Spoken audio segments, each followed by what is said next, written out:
मधुबन के बाबा, मधुबन के बाबा मुरली वाले, आपका क्या कहना, आपका क्या कहना। ओम शांति। आज 20 जून 2024 के साकार मधुर महावाक्य हैं। आज मीठे मीठे बाप दादा बोले, मीठे बच्चे, अब चने मुट्ठी के पीछे अपना समय बर्बाद नहीं करो। अब बाप के मददगार बन बाप का नाम बाला करो। बाबा कहते, मीठे बच्चे, अब चने मुट्ठी के पीछे अपना समय बर्बाद नहीं करो। अब बाप के मददगार बन बाप का नाम बाला करो। बाबा ने आज प्रश्न पूछा कि इस ज्ञान मार्ग में तुम्हारे कदम आगे बढ़ रहे हैं, उसकी निशानी क्या है? और उत्तर में बाबा कहते, जिन बच्चों को शांति धाम और सुख धाम सदा याद रहता है, याद के समय बुद्धि कहीं पर भी भटकती नहीं है, बुद्धि में व्यर्थ के ख्यालात नहीं आते, बुद्धि एकाग्र है, छुटका नहीं खाते, खुशी का पारा चढ़ा हुआ है, तो इससे सिद्ध है कि कदम आगे बढ़ रहे हैं। ओम शांति। बच्चे, इतना समय यहाँ बैठे हैं, दिल में भी आता है कि हम जैसे शिवालय में बैठे हैं। शिव बाबा भी याद आता है, स्वर्ग भी याद आ जाता है। याद से ही सुख मिलता है। यह भी बुद्धि में याद रहे कि हम शिवालय में बैठे हैं, तो भी खुशी होगी। जाना तो आखिर सभी को शिवालय में है। शांति धाम में कोई को बैठ नहीं जाना है। वास्तव में शांति धाम को भी शिवालय कहेंगे और सुख धाम को भी शिवालय कहेंगे। दोनों स्थापन करते हैं। तुम बच्चों को याद भी दोनों को करना है। वह शिवालय है शांति के लिए और वह शिवालय है सुख के लिए। यह है दुख धाम। अभी तुम संगम पर बैठे हो। शांति धाम और सुख धाम के सिवाय और किसी की भी याद नहीं होनी चाहिए। भल कहाँ भी बैठे हो, धंधे आदि में बैठे हो, तो भी बुद्धि में दोनों शिवालय याद आने चाहिए। दुख धाम भूल जाना है। बच्चे जानते हैं कि यह वैश्वालय सुख दुख धाम अब खत्म हो जाना है। और यहाँ बैठे तुम बच्चों को झुटका आदि भी नहीं आना चाहिए। बहुतों की बुद्धि कहाँ कहाँ और तरफ चली जाती है, माया के विघ्न पड़ते हैं। तुम बच्चों को बाप घड़ी घड़ी कहते हैं, बच्चे मन मना भव। भिन्न भिन्न प्रकार की युक्तियां भी बतलाते हैं। यहाँ बैठे हो, बुद्धि में ये याद करो कि हम पहले शांति धाम शिवालय में जाएंगे और फिर सुख धाम में आएंगे।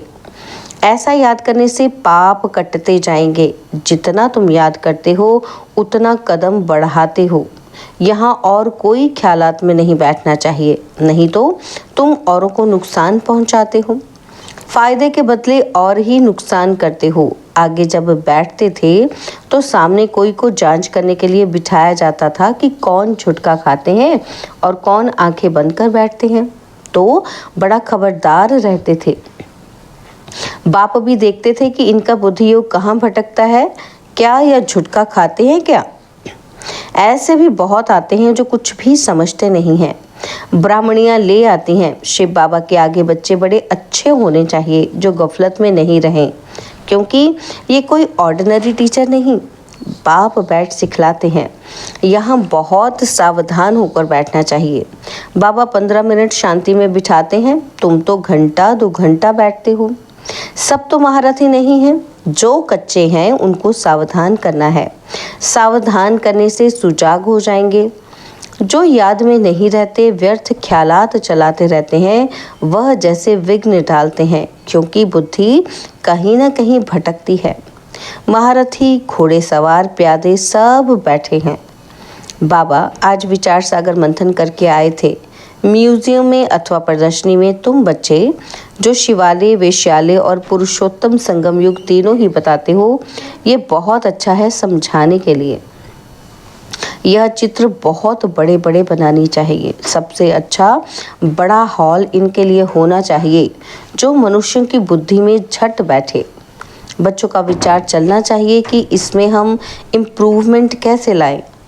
पुरुषोत्तम संगम युग बहुत अच्छा बनाना चाहिए, उससे मनुष्यों को बहुत अच्छी समझानी मिल सकती है। तपस्या में भी तुम 5-6 को बिठाते हो, परंतु नहीं, 10-15 को तपस्या में बिठाना चाहिए। बड़े बड़े चित्र बनाकर क्लियर अक्षर में लिखना चाहिए। तुम इतना समझाते हो फिर भी समझते थोड़े ही हैं। तुम मेहनत करते हो समझाने के लिए, पत्थर बुद्धि है ना, तो जितना हो सके अच्छी रीति समझाना चाहिए। जो सर्विस में रहते हैं उनको सर्विस बढ़ाने का ख्याल करना है। प्रोजेक्टर प्रदर्शनी में इतना मज़ा नहीं है जितना म्यूज़ियम में है। प्रोजेक्टर से तो कुछ भी समझते नहीं। सबसे अच्छा है म्यूज़ियम। भल छोटा हो, एक कमरे में तो यह शिवालय, वेश्यालय और पुरुषोत्तम संगम युग का सीन हो। समझाने में बड़ी विशाल बुद्धि चाहिए। बेहद का बाप, बेहद का टीचर आए हैं तो बैठ थोड़ी जाएंगे कि बच्चे MA BA पास कर लें। बाप बैठा थोड़ी ही रहेगा, थोड़े टाइम में चला जाएगा। बाकी थोड़ा समय है तो भी जागते नहीं। अच्छी अच्छी जो बच्चियां होंगी वह कहेंगे कि इन 400-500 रुपयों के लिए हम क्यों मुफ्त अपना टाइम बर्बाद करें, और फिर शिवालय में हम क्या पद पाएंगे। बाबा देखते हैं कुमारियां तो फ्री हैं, भल कितना भी बड़ा पगार हो तो भी यह तो जैसे मुट्ठी में चने हैं, ये सब खलास हो जाएंगे, कुछ भी रहेगा नहीं। बाप चने मुट्ठी अब छुड़ाने आए हैं परंतु छोड़ते ही नहीं हैं। उसमें है चने मुट्ठी, इसमें है विश्व की बादशाही। वह तो पाई पैसे के चने हैं, उनके पिछाड़ी कितना हैरान होते हैं। कुमारियां तो फ्री हैं, वह पढ़ाई तो पाई पैसे की है। उनको छोड़ यह नॉलेज पढ़ते रहें तो दिमाग भी खुले। ऐसी छोटी छोटी बच्चियां बड़ों बड़ों को बैठ नॉलेज दें। बाप आए हैं शिवालय स्थापन करने।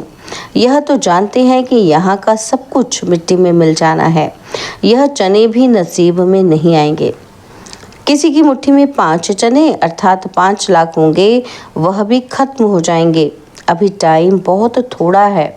दिन प्रतिदिन हालत खराब होती जाती है। अचानक आफतें आ जाती हैं, मौत भी अचानक होते रहते हैं। मुट्ठी में चने होते ही प्राण निकल जाते हैं। तो मनुष्यों को इस बंदरपने से छुड़ाना है। सिर्फ म्यूजियम देख खुश नहीं होना है, कमाल कर दिखाना है। मनुष्यों को सुधारना है। बाप तुम बच्चों को विश्व की बादशाही दे रहे हैं। बाकी तो भूगरा मना चना भी किसी को नसीब में नहीं आएगा, सब खत्म हो जाएंगे। इससे तो क्यों ना बाप से बादशाही ले लो। कोई तकलीफ की बात नहीं, सिर्फ बाप को याद करना है और सुदर्शन चक्र फिराना है। भूंगरों से मुट्ठी खाली कर हीरे जवाहरातों से मुट्ठी भर कर जाना है। बाप समझाते हैं, मीठे बच्चे, इन चने मुट्ठी के पिछाड़ी तुम अपना समय क्यों बर्बाद करते हो।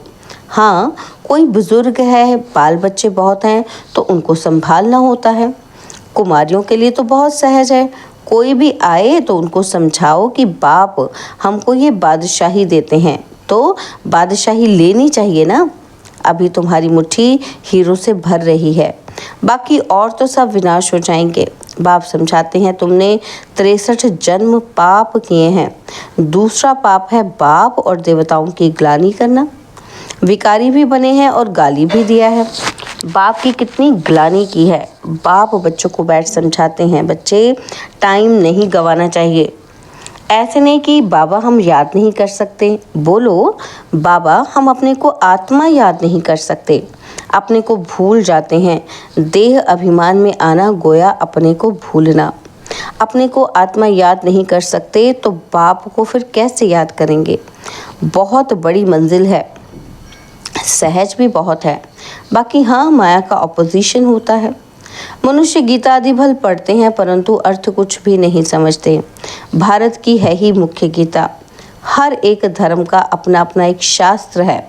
जो धर्म स्थापन करने वाले हैं उनको सतगुरु नहीं कह सकते, यह बड़ी भूल है। सतगुरु तो एक ही है, बाकी गुरु कहलाने वाले तो ढेर हैं। कोई ने कारपेंटर का काम सिखाया, इंजीनियर का काम सिखाया तो वह भी गुरु हो गया। हर एक सिखलाने वाला गुरु होता है और सतगुरु एक ही है। अब तुमको सतगुरु मिला है, वह सत्य बाप भी है, सत्य टीचर भी है। इसलिए बच्चों को जास्ती गफलत नहीं करनी चाहिए। यहाँ से अच्छी रीति रिफ्रेश होकर जाते हैं, फिर घर जाने से यहाँ का सब भूल जाते हैं। गर्भ जेल में बहुत सजाएं मिलती हैं, वहाँ तो गर्भ महल होता है। विक्रम कोई होता ही नहीं जो सजा खानी पड़े। यहाँ तुम बच्चे समझते हो हम बाप के सम्मुख पढ़ रहे हैं। बाहर अपने घर में तो ऐसे नहीं कहेंगे, वहाँ समझेंगे भाई पढ़ाते हैं। यहाँ तो डायरेक्ट बाप के पास आए हैं। बाप बच्चों को अच्छी रीति समझाते हैं। बाप की और बच्चों की समझाने में फ़र्क हो जाता है। बाप बैठ बच्चों को सावधान करते हैं, बच्चे बच्चे कह समझाते हैं। तुम शिवालय और वैश्यालय को समझते हो, बेहद की बात है। यह क्लियर कर दिखाओ तो मनुष्य को कुछ मज़ा आए। वहाँ तो ऐसे ही हंसी कुड़ी में समझाते हो। सीरियस हो समझाओ तो अच्छी रीति समझें। रहम करो अपने पर, क्या इस वैश्यालय में ही रहना है? बाबा के ख्यालात तो चलते हैं ना, कैसे कैसे समझाएं। बच्चे कितनी मेहनत करते हैं, फिर भी जैसे डिब्बी में ठीकरी, हाँ हाँ करते जाते। बहुत अच्छा है, गांव में समझाना चाहिए। खुद नहीं समझते, साहूकार पैसे वाले लोग तो समझेंगे भी नहीं, बिल्कुल अटेंशन ही नहीं देंगे। वह पिछाड़ी में आएंगे, फिर तो टू लेट हो जाएंगे। ना उनका धन काम में आएगा, ना योग में रह सकेंगे। बाकी हाँ, सुनेंगे तो प्रजा में आएंगे। गरीब बहुत ऊंच पद पा सकते हैं। तुम कन्याओं के पास क्या है? कन्या को गरीब कहा जाता है क्योंकि बाप का वर्षा तो बच्चे को मिलता है। बाकी कन्यादान किया जाता है तब विकार में जाती है। कहेंगे शादी करो तो पैसे देंगे, पवित्र रहना है तो एक पाई भी नहीं देंगे। मनोवृत्ति देखो कैसी है। तुम कोई से भी डरो मत, खुली रीति समझाना चाहिए, फुर्त होना चाहिए। तुम तो बिल्कुल सच कहते हो, यह है संगम युग। उस तरफ है चने मुट्ठी और इस तरफ है हीरों की मुट्ठी। अभी तुम बंदर से मंदिर लायक बनते हो। पुरुषार्थ कर हीरे जैसा जन्म लेना चाहिए ना। शक्ल भी बहादुर शेरनी जैसी होनी चाहिए। कोई कोई की शक्ल जैसे रीढ़ बकरी मिसल है। थोड़ा आवाज़ से डर जाएंगे तो बाप सभी बच्चों को खबरदार करते हैं। कन्याओं को तो फंसना नहीं चाहिए, और ही बंधन में फंसेंगे तो फिर विकार के लिए डंडे खाएंगे। ज्ञान अच्छी रीति धारण करेंगी तो विश्व की महारानी बनेंगी। बाप कहते हैं मैं तुमको विश्व की बादशाही देने आया हूँ, परंतु किसी किसी के नसीब में नहीं है। बाप है ही गरीब निवाज। गरीब है कन्याएं, माँ बाप शादी नहीं करा सकते हैं तो दे देते हैं, तो उनको नशा चढ़ना चाहिए। हम अच्छी रीति पढ़कर पद तो अच्छा पाएं। अच्छे स्टूडेंट जो होते हैं वह पढ़ाई पर ध्यान देते हैं। हम पास विद ऑनर हो जाएं, उनको ही फिर स्कॉलरशिप मिलती है। जितना पुरुषार्थ करेंगे उतना ऊंच पद पाएंगे, वह भी 21 जन्म के लिए। यहाँ है अल्पकाल का सुख, आज कुछ मर्तबा कल मौत आ गया, खलास। योगी और भोगी में फ़र्क है ना। तो बाप कहते हैं गरीबों पर ज़्यादा अटेंशन दो। साहूकार मुश्किल उठाएंगे, सिर्फ कहते कि बहुत अच्छा है, ये संस्था बहुत अच्छी है, बहुतों का कल्याण करेगी, अपना कुछ भी कल्याण नहीं करते। बहुत अच्छा कहा, बाहर गए और खलास। माया डंडा उठाकर बैठी है जो हौसला ही गुम कर देती है। एक ही थप्पड़ लगाने से अक्ल चट कर देती है। बाप समझाते हैं भारत का हाल देखो क्या हो गया है। बच्चों ने ड्रामा को तो अच्छी रीति समझा है। अच्छा, मीठे मीठे सिकिलदे बच्चों प्रति माता पिता, बाप दादा का याद प्यार और गुड मॉर्निंग। रूहानी बाप की रूहानी बच्चों को नमस्ते। हम रूहानी बच्चों की रूहानी बाप दादाजी को दिलवा जान सिखवा प्रेम से नमस्ते। ओम शांति। प्यारे बाबा, मीठे बाबा, मेरे बाबा, शुक्रिया बाबा, शुक्रिया बाबा, शुक्रिया। धारणा के लिए मुख्य सार है, पहला पॉइंट है चने मुट्ठी छोड़ बाप से विश्व की बादशाही लेने का पूरा पुरुषार्थ करना है। किसी भी बात में डरना नहीं है, निडर बन बंधनों से मुक्त होना है। अपना समय सच्ची कमाई में सफल करना है। और सेकंड पॉइंट है इस दुख धाम को भूल शिवालय अर्थात शांति धाम सुख धाम को याद करना है।